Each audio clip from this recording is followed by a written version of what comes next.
Carney's automatic tax filing plan, it sounds simple, even helpful on the surface, right? A new federal initiative that promises to make tax season easier for millions of Canadians. But as with everything coming out of Ottawa lately, nothing is ever that simple, and this one has exploded into something far bigger than anyone expected. Because tonight, Alberta is on fire, politically speaking.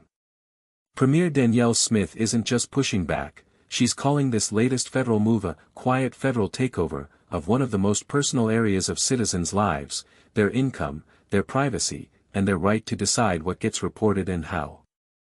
Let's break down how we got here, and why this so-called automatic tax filing reform might just be the spark that reignites Western alienation in a way we haven't seen since the 1980s. So, here's what's happening.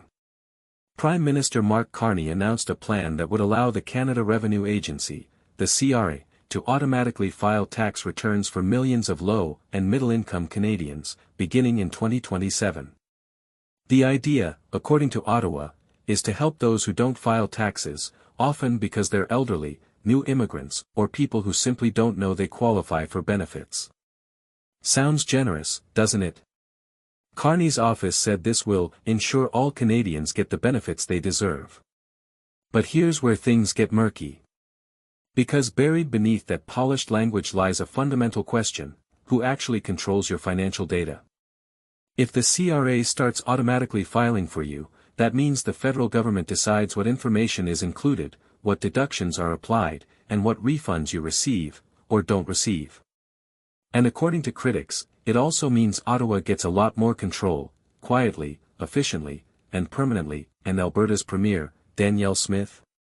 She's not buying it for a second. Within hours of Carney's announcement, Smith took to the podium in Edmonton, her tone sharp, her message unmistakable: Ottawa doesn't need to do Albertans' taxes. Albertans can handle their own lives just fine. Behind the scenes, her team reportedly sees this as part of a much bigger pattern, one where the federal government is slowly expanding its reach into areas of provincial autonomy, energy, pensions, and now, taxes. And here's the part that's making waves: some provincial insiders believe this isn't just a tax policy. They're calling it a data centralization strategy, a way for Ottawa to quietly build a nationwide database of personal income patterns, spending habits, and even eligibility for social programs, all automatically linked to your federal ID. Of course, Ottawa denies any of that. But the timing is what's raising eyebrows. This announcement came right after several heated provincial-federal disputes, over the carbon tax, the Canada Pension Plan, and Alberta's controversial Sovereignty Act. Many Albertans see this latest move as another attempt to weaken provincial independence, to pull more decision-making back to Ottawa under the banner of efficiency. And honestly, the way this was rolled out doesn't help. There were no consultations with the provinces, no formal invitation for feedback, and no detailed framework explaining how errors or appeals would work once automatic filing begins. Because here's the thing: what happens if the CRA makes a mistake on your behalf? You didn't file the return, they did. So who's responsible? Who pays the penalty? These questions are starting to ripple through Alberta like wildfire. Now, let's talk about the politics behind this, because make no mistake, this move is as political as it gets. Mark Carney, a former banker turned prime minister, has built his image around financial reform, data-driven governance, and modernizing the bureaucracy. To his supporters, this is exactly the kind of innovation Canada needs. But to his critics, especially out west, this feels like another top-down federal intrusion dressed up as help. In Alberta, reaction has been fierce. Talk radio lines are jammed, social media is flooded with posts asking whether Ottawa is trying to federalize personal finances. Even some Alberta MPs have hinted they'll oppose this measure in Parliament. And what's fascinating is how Smith is turning this into something bigger.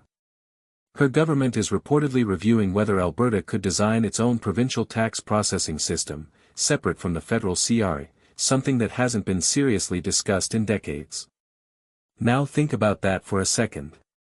If Alberta pulls tax administration away from Ottawa, it's not just about taxes, it's about control.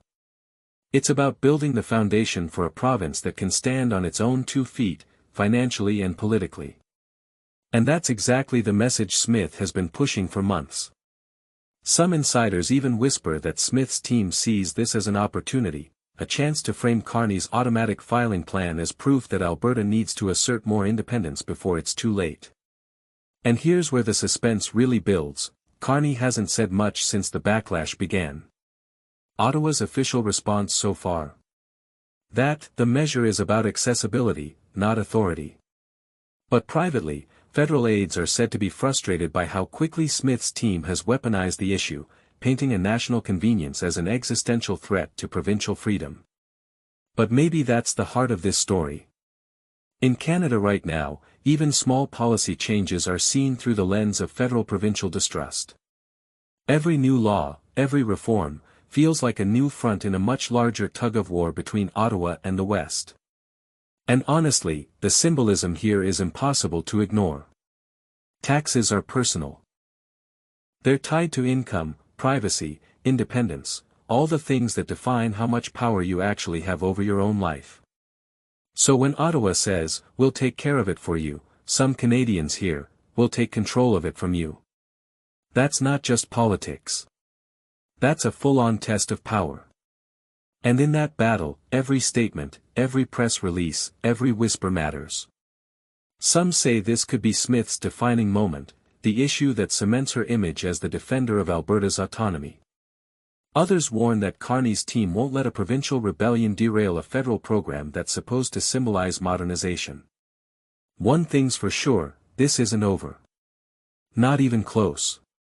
Because if there's one thing we've learned in Canadian politics lately, it's that every policy carries a hidden story, and every calm announcement from Ottawa seems to ignite another storm out west.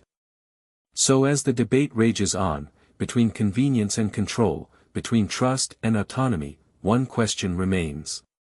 Is this really just about tax filing, or is it about something much bigger? That's what no one in Ottawa seems willing to answer. But out in Alberta, they've already made up their minds.